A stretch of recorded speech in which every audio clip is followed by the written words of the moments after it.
menjelaskan tentang pembinaan dan pengembangan bahasa Indonesia. Saya di sini Silviana Indra Octavia sebagai narator. Saya Darlana Cynthia sebagai sutradara. Saya Fahmi sebagai videographer dan editor.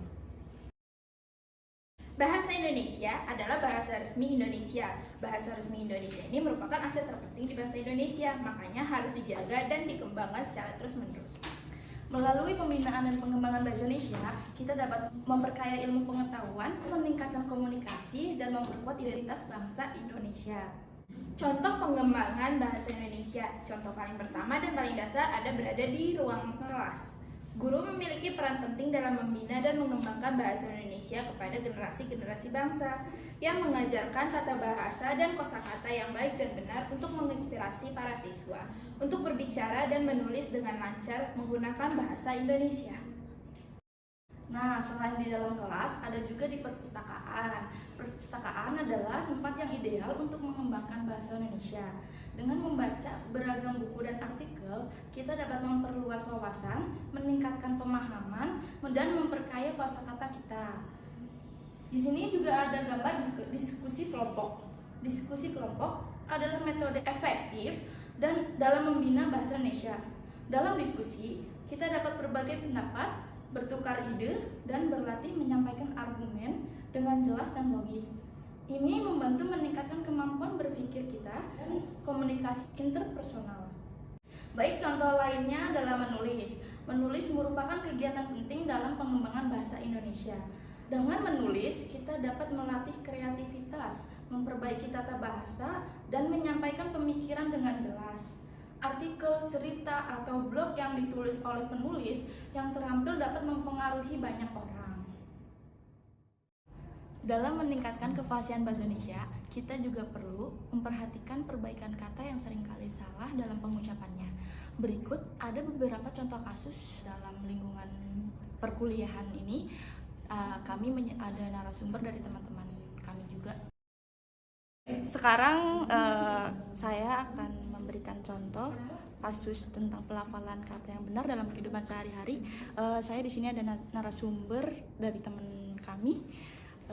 Dengan Caca, menurut kamu pelafalan yang benar dan salah dalam kata gimana kabar kamu saat ini dengan bagaimana kabar kamu saat ini, mana pelafalan kata yang benar dan mana pelafalan yang salah?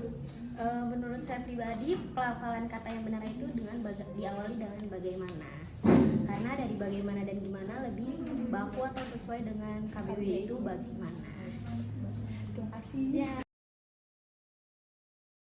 Menurut KBBI, kata bagaimana itu adalah kata yang baku dan benar. Penggunaan kata gimana itu memang adaptasi dari dunia modern sekarang yang sering dipersingkat-persingkat. Ya, di sini saya ada narasumber yang kedua, teman kami juga. Ada Rafli, boleh saya bertanya? Boleh? Ya. Di sini ada kalimat ibu sedang antri membeli obat di apotek dan ibu sedang antre membeli obat di apotek. Itu pelafalan yang benar menurut KBBI. Menurut Rafli itu yang mana? Itu yang pertama. Ibu sedang mengantri membeli apotik. Jadi yang benar menurut Rafli yang benar yang antri. Iya, yang antri. Bukan antre. Bukan. Apotik. Yang benar apotik atau apotek? Apotek. Apotek. Iya. Berarti yang antri. Antri. Yang benar Ibu sedang mengantri di apotek. oh, menurut Rafli itu ya. Iya. Baik, terima kasih. Kasih. Nah, teman-teman, untuk kalimat yang kedua ini, yang benar itu adalah ibu sedang antre di apotek. Penggunaan kata antri dan apotek itu adalah penggunaan kata yang dipermudah seiring zaman menjadi i. Penggunaan kata di Kamus Besar Bahasa Indonesia adalah penggunaan kata yang menggunakan kata dengan huruf e. Untuk narasumber yang ketiga ada teman saya juga, namanya Catherine, bisa dipanggil Kay. Boleh saya bertanya? Di sini ada kalimat kemarin aku sudah izin tidak masuk kerja dan kemarin aku sudah izin tidak masuk kerja. Menurut kamu pelafalan yang benar dan baik menurut KBBI Bahasa Indonesia itu yang kedua. Yang kedua.